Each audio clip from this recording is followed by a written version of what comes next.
বলছি এক সময় সবাই আসবে, এই শেখ হাসিনা বলবে আমি তো পুলিশকে অর্ডার দেই নেই গুলি করার।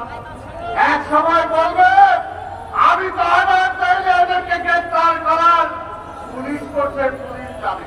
তাই এখনো সবাই আছে পুলিশ ভাইরা, জনগণের পুলিশ হন। শেখ হাসিনাকে ভয় পায় না, আল্লাহকে ভয় পায়। শেখ হাসিনাকে ভয় পাইলে মাত্র এখানে কয়েক বছর রিজাইন করলি শেষ। ওই যে দেখেন না আপনাদের এক আইডি রিজাইন করে চলে যাওয়ার পরে কিছু ফুটপাট কাগজ কবলে আইতেছে, এখনো কি শেখ হাসিনা তার পক্ষে কিছু বলছে? বলে নাই। তাই ভাই আমার আজকে বলতে চাই, দেশটাকে কারাগারে রূপান্তরিত করেছেন আমাদের অনেক নেতা, অনেক কর্মী। আজকে যে কারণে আমরা এখানে এই মিছিল এমন সমাবেশ দিয়েছি, আপনারা জানেন যে আমাদের নবীউল্লাহ নবী, আমাদের সিনিয়র যুগ্ম আহ্বায়ক, আমাদের সাবেক কমিশনার টিপু, আমাদের মহানগরীর সদস্য লিটন, মহানগরীর সদস্য আদিল, মহানগরীর সদস্য সাবেক কমিশনার মধু, মহানগরীর সদস্য বাবু, সাইদ, সোহেল, আমিন, শামীম, টিপু, মুক্তার, মনির, দুলাল, মোস্তাক, দেলোয়ার, কাউসার, মানিক দত্ত, সবুজ, আলম, ময়না, রবিন, শামীম, সেন্টু, সিরাজ, সাকির, মঞ্জু, হুমায়ুন, শিবলু সহ মহানগরের অসংখ্য নেতা কর্মীকে এখনো জেলখানায় রেখেছেন। আমাদের কেন্দ্রীয় নেতা বিএনপির যুগ্ম মহাসচিব হাবিবুল খান সোহেল, এই দক্ষিণের সাবেক সভাপতি, তাকে আপনারা জেলে রাখছেন। আমাদের যুব দলের সভাপতি সুলতান সালাউদ্দিন টুকু, যুব দলের সাবেক সভাপতি নীরব এবং স্বেচ্ছাসেবক দলের সাবেক সভাপতি জুয়েল এবং মহানগরীর নেতা সাবেক ছাত্র দলের সাধারণ সম্পাদক হাবিবুর রশিদ হাবিব সহ আজকে অনেককেই কারাগারে রেখেছেন। এই সমস্ত কারাগারের বিএনপির নেতা কর্মীরা ভয় পায়? ভয় পায় না।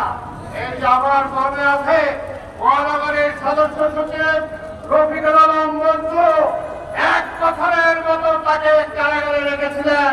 মঞ্জুকে ভয় পাইছে? এই যে আমার ডান দিকে আছে মঞ্জুর অবর্তমানে ঢাকা মহানগরীর ভারপ্রাপ্ত সদস্য সচিবের দায়িত্ব দিয়েছিলাম এই তানভীর আহমেদ রবিনকে, তাকেও জেলখানায় এনেছিলেন। তানভীর কি ভয় পাইছে?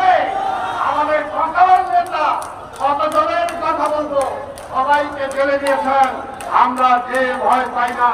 আমি বক্তব্য দেব না, শুধু এটাই বলতে চাই, আমাদের মা, আজকে মা দিবস, আপনারা জানেন আগামী 2 দিন পরে সারা বিশ্বে মা দিবস।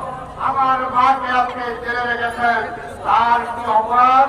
2 কোটি টাকা বিদেশ থেকে তার চ্যারিটি ফান্ডে আসছিল, সেই টাকা এখন 6 কোটি টাকার উপর হয়েছে, ব্যাংকে জমা আছে। সেই মামলা সাজায়া তারে ছেড়ে দিচ্ছেন। তারা এখন পর্যন্ত চিকিৎসার সুযোগ দেন না। আজকে পুলিশদেরকে বলবো, বিচার বিভাগকে বলবো, আপনাদের আওয়ামী লীগের নেতা সাবেক মন্ত্রী, এই পুলিশের সাবেক মন্ত্রী, স্বরাষ্ট্রমন্ত্রী ওয়াকা আলমগীর একটা ব্যাংক নিয়েছিল শেখ হাসিনার থেকে। ওই ব্যাংকে আমাদের এই পরিবেশের উপরে যে বাইরের থেকে টাকা আছে, সেই টাকা সেই ব্যাংকে ট্রান্সফার করছিলেন। ওই ব্যাংক তো খেয়ে ফেলাইছে, টাকাও খেয়ে ফেলাইছে। আজকে ওয়াকা আলমগীরে ধরেন না কেন? বলেন আইনের শাসন আছে, ওয়াকা আলমগীরে ধরেন না কেন? আজকে ন্যাশনাল ব্যাংক আর ওই আওয়ামী লীগের দলের সাথে একজন যে আজকে এত টাকা লোন নিচ্ছে, এত টাকা করতে ব্যবসাও লাগে না, ডিগ্রিও লাগে না, তার চেয়ে বেশি টাকা দিচ্ছেন। আজকে তাকে কেন ধরেন না? আজকে যারা ব্যাংক খেয়ে ফেললো পরিচালক, সেই ব্যাংকের এমডি, আজকে তাদেরকে কেন জেলখানায় নিচ্ছেন না? তারা কি পার্সেন্টেজ দেয়? পার্সেন্টেজ দেয়? আজকে তাই ভাই আমার, এই দেশকে যদি রক্ষা করতে হয়, এই দেশে অর্থনীতিকে যদি রক্ষা করতে হয়, বাংলাদেশ ব্যাংকের সাংবাদিকদের ঢুকতে দেন না। কেন ঢুকতে দেন না? ওইখানে গেলে বাংলাদেশ ব্যাংক থেকে কি পাচার করছে সব খবর তারা জানা যাবে। এই জন্য সাংবাদিকদের ঢুকতে দেন না। তাই ভাই আমার, আমি আর বক্তব্য দীর্ঘায়িত না করে আপনাদেরকে বলবো, এই দেশকে যদি বাঁচাতে চান, এই যে রিক্সাওয়ালা ভাইরা আছেন, গরিব মানুষরা আছেন, ছোট ছোট ব্যবসায়ীরা আছেন,